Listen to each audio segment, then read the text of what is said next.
All systems go. Clear for liftoff.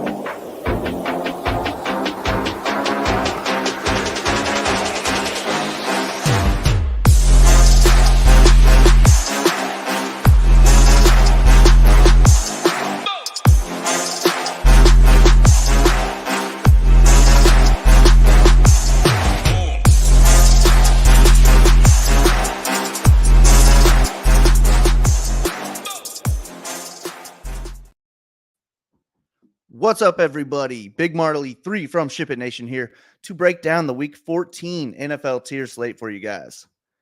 Before I get into that, I want to mention that we do have another discount available this week over at SHIPITNation.com. If you sign up using promo code TRY20, you get $20 off your first month. We have great content and projections for all these sports listed, and they are all included in the membership. We have MMA tonight and then a big card to close out the year next week. Hoop and Tambo are going to crush PGA, so I'm excited to follow their plays for that. But we are also crushing NBA, and this NFL season has been amazing. Go sign up with promo code TRY20 if you haven't yet and get in on these big wins. All right, let's get into this tier slate. The best game on this slate is Buffalo at Kansas City, and the quarterbacks from this game are the top two projected plays in Tier 1. Maybe this is a week to get away from stacks in Tier 1 because there are just not many stack options and they could end up leading to similar lineups. But Josh Allen does have Stephon Diggs in Tier 2. And then Mahomes has Kelsey in Tier 3. We can use either of those quarterbacks in Tier 1 and then just make that a small game stack by throwing in those two other guys. But that will probably be a popular move this week. The only other person that we can throw in from this game is James Cook. He is in Tier 8 this week, and I do think we could just toss him into stacks to make them a bit more contrarian. Maybe he can get a touchdown or two. If we pair him with Allen, hopefully he catches one. But I do think that'll work. I think it's a pretty good matchup for Cook as well. But looking forward to that game.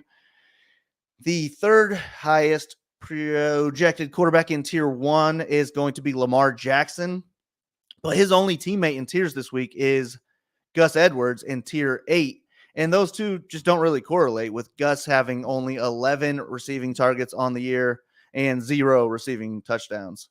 I am fine using either of those guys, but I doubt I stack them together. And I'd rather just hope that one of them rushes for 2 or more touchdowns instead. And then CJ Stroud is the last guy in Tier 1, and he only has one stack option in Nico Collins in Tier 3. Tank Dell is done for the year, and Nico killed it last week with 9 catches on 12 targets for 191 yards and a touchdown.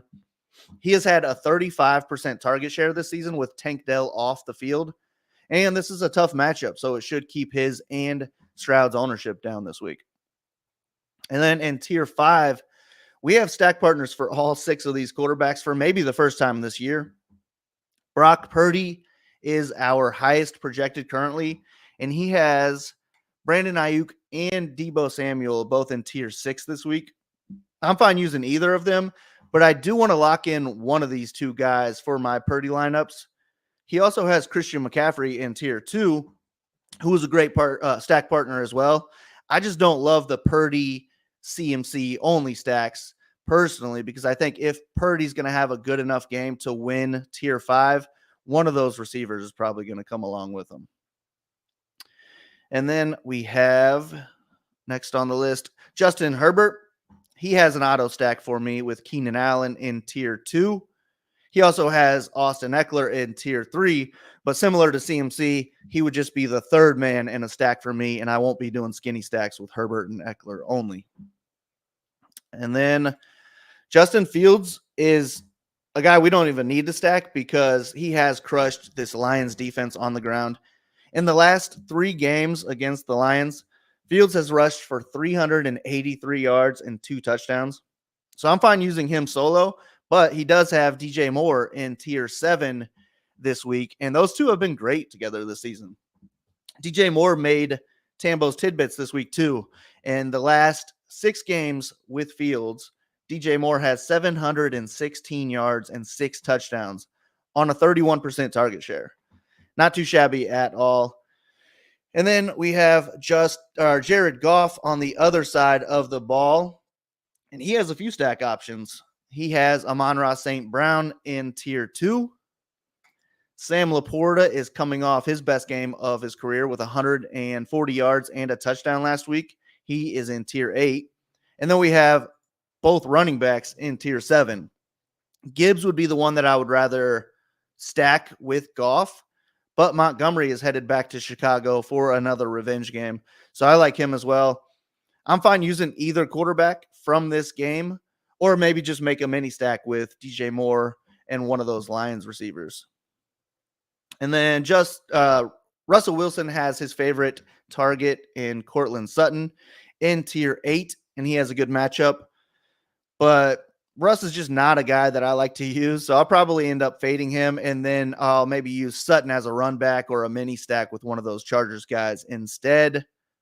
Russ Wilson is averaging less than 200 passing yards per game, so I'm probably just going to X him out personally, and I'll use these other guys that I've already mentioned instead.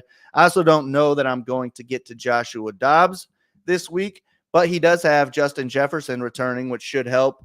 He just isn't in tiers this week, so TJ Hawkinson will be the only stack partner for Dobbs, and he is in tier 8. And then once I get all my stacks figured out, most of my lineup is already built for me, and then I can just plug in my favorite plays around that. If you need projections or want to know how I am attacking each tier, just head over to SHIPITNation.com, and all of my NFL and MMA DFS content is posted over there every week. I'll be back with afternoon and primetime slate breakdowns, but if you guys can hit that like and subscribe button for us, it really helps out. But good luck in tiers this week. I hope to see some Ship It logos up top. Thanks for listening. Go ship something.